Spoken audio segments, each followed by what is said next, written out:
আল্লাহ তাআলার একটা নিজাম হচ্ছে, পৃথিবীতে যারাই জুলুম করবে, জুলুমকারী অবশ্যই পরাজিত হবে। এটা আল্লাহ তাআলার সিস্টেম, এটা আল্লাহ তাআলার নিজাম।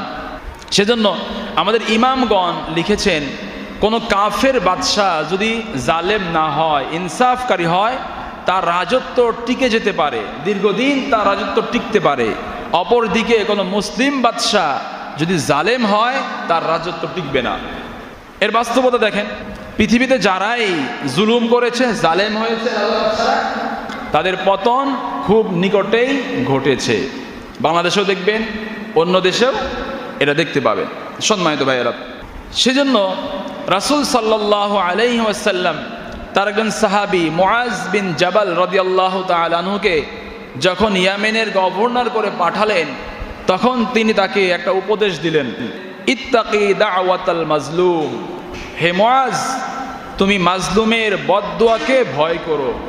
শাসক বানিয়ে তোমাকে পাঠাচ্ছি, ইচ্ছা করলেই কাউকে ফাঁসি দিতে পারবা, ইচ্ছা করলেই কাউকে রিমান্ডে দিতে পারবা, আবার একজন অন্যায় করছে, ইচ্ছা করলেই তাকে মাফ করেও দিতে পারবা। সুতরাং কারো প্রতি জুলুম করো না। ফাইন্নাহু লাইসা বাইনাহা ওয়া বাইনাল্লাহি হিজাব।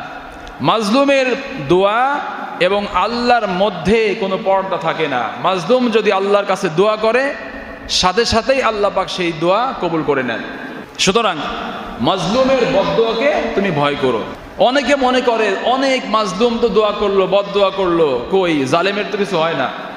দোয়া আল্লাহ তাআলা অবশ্যই কবুল করেন, এটা সাথে সাথেই বাস্তবায়িত হতে হবে, এর ফলাফল সাথে সাথেই প্রকাশ পেতে হবে, এটা জরুরি না।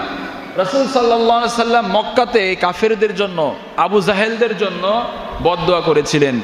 তার ফলাফল ঘটেছে মদিনায় আসার পর, বদরের ময়দানে, উহুদের ময়দানে, খন্দকের ময়দানে। তো দেখা যায় যে রাসূল সাল্লাল্লাহু আলাইহি সাল্লাম যে বদদোয়াগুলো করেছিলেন, কোনোটা 5 বছর পর ঘটেছে, ফলাফল প্রকাশ পেয়েছে, কোনোটা 10 বছর পর ফলাফল প্রকাশ পেয়েছে, কোনোটা আরো দীর্ঘদিন পরেও ফলাফল তার প্রকাশ পেয়েছে। সুতরাং বদদোয়া, মাজলুমের বদদোয়া অবশ্যই আল্লাহর কাছে কবুল হয়।